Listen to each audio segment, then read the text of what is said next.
അനൂപ്.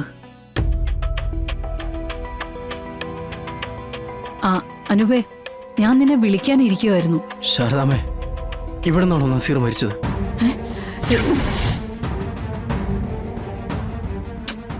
നീ എന്തൊക്കെയാടാ ഈ പറയുന്നേ?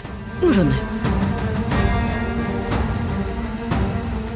എടാ, നീ എന്തൊക്കെയാടാ അവിടെ നിന്ന് വിളിച്ചു പറഞ്ഞത്? ആരെങ്കിലും കേട്ടിരുന്നെങ്കിലോ? എനിക്കറിയണം, പറ. ശാരദാമ്മയാണോ ആ നസീറിനെ കൊന്നത്? ആണോ? അങ്ങനെ എന്തെങ്കിലും കയ്യബദ്ധം ശാരദാമ്മയ്ക്ക് പറ്റിയിട്ടുണ്ടോ? അന്ന് രാത്രി അവൻ ഇവിടെ വന്നിരുന്നെന്നും ഇവിടെ നിന്നും മറ്റൊരിടത്തേക്കും പോയിട്ടില്ലെന്നുമാണ് അവര് പറയുന്നത്. പറ ശാരദാമ്മേ, എന്താണ് ഇവിടെ നടന്നത്? ഒന്ന് പതുക്കെ. നീ എന്തിനാടാ ഞങ്ങളിങ്ങനെ തീ തീറ്റിക്കുന്നത്? ഇതിനും മാത്രം ശിക്ഷിക്കാൻ ഞങ്ങൾ എന്ത് ദ്രോഹം നിന്നോട് കാണിച്ചത്? എന്നെ ആ അബൂബക്കറിന്റെ ഗുണ്ടകൾ തടഞ്ഞു വെച്ചിരിക്കുകയായിരുന്നു. അയാളുടെ മകനെ കാണാതായതിന്റെ പിന്നില് ഈ വീട്ടിലുള്ളവരെന്ന് അയാൾ പറയുന്നത്. എടാ, അന്ന് രാത്രി ആ പയ്യൻ എന്താ സംഭവിച്ചതെന്ന് ഞങ്ങൾക്ക് ആർക്കും അറിയില്ല. പക്ഷെ തെളിവുകളെല്ലാം നമുക്കെതിരാ. അവൻ ഇവിടെ വന്ന് നൂർജഹാനെ കണ്ടുവെന്നും അവൻ അവരെ ഫോൺ വിളിച്ചു പറഞ്ഞു എന്നൊക്കെ അവര് പറയുന്നേ. ഓരോരുത്തർ ഓരോന്ന് ഊഹിച്ച് പറയുന്നതിന് നമുക്കെന്ത് ചെയ്യാൻ പറ്റും? അനുവേ, ആ പയ്യനെ കുറിച്ച് അറിഞ്ഞിടത്തോളം അവൻ ഒരു പ്രശ്നക്കാരനാ.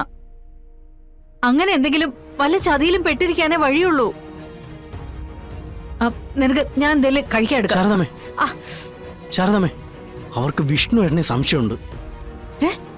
വിഷ്ണുവിനെയോ? അതെന്തിനാടാ? അതെ, അന്നേ ദിവസം വിഷ്ണു എണ്ണ ഉണ്ടായിരുന്നല്ലോ.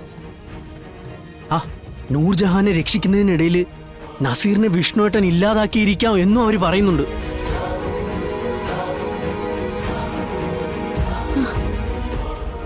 അങ്ങനെ എന്തെങ്കിലും അന്ന് നടന്നിട്ടുണ്ടോ ശാരദാമ്മേ? എടാ, നീ ഒരു കാര്യം മനസ്സിലാക്കണം. നിനക്ക് വേണ്ടിയാ ഞങ്ങൾ ഈ പെടാപ്പാടൊക്കെ കെട്ടി ആടുന്നത്. നീ ഈ പറയുന്ന നൂർജഹാനെയും കൊണ്ട് എന്ന് ഈ വീട്ടിൽ വന്നു കയറിയോ അന്ന് മുതൽ ഈ വീടിനും വീട്ടിലുള്ളവർക്കും കഷ്ടകാലം തുടങ്ങിയതാ. പോലീസുകാരായിട്ടും ആ പെണ്ണിന്റെ വീട്ടുകാരായിട്ടും കയറി ഇറങ്ങുന്നത് പോട്ടെ, അവര് ചോദിക്കുന്ന എല്ലാ ചോദ്യങ്ങൾക്കും കൃത്യമായ മറുപടി ഞങ്ങൾ നൽകുന്നുമുണ്ട്.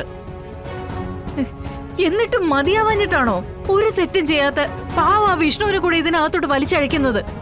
അത് പിന്നെ ശാരദാമ്മ, എന്തായാലും വിഷ്ണു എന്നോടൊന്ന് കരുതിയിരിക്കാൻ പറ. ഒരൊറ്റൊരാളെയും വെറുതെ വിടില്ല എന്ന് പറഞ്ഞ് ഓടിപ്പാഞ്ഞ് നടക്കുക അബൂബക്കർ. എന്നെ കെട്ടിയിട്ട് ഒരുപാട് തല്ലി. അവര് വിഷ്ണു എന്നെ പൊക്കും. അവരുടെ സംസാരത്തിൽ നിന്ന് ഞാൻ മനസ്സിലാക്കിയതാ.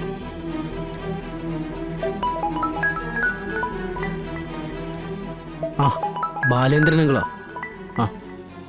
ഹലോ മങ്ങളെ.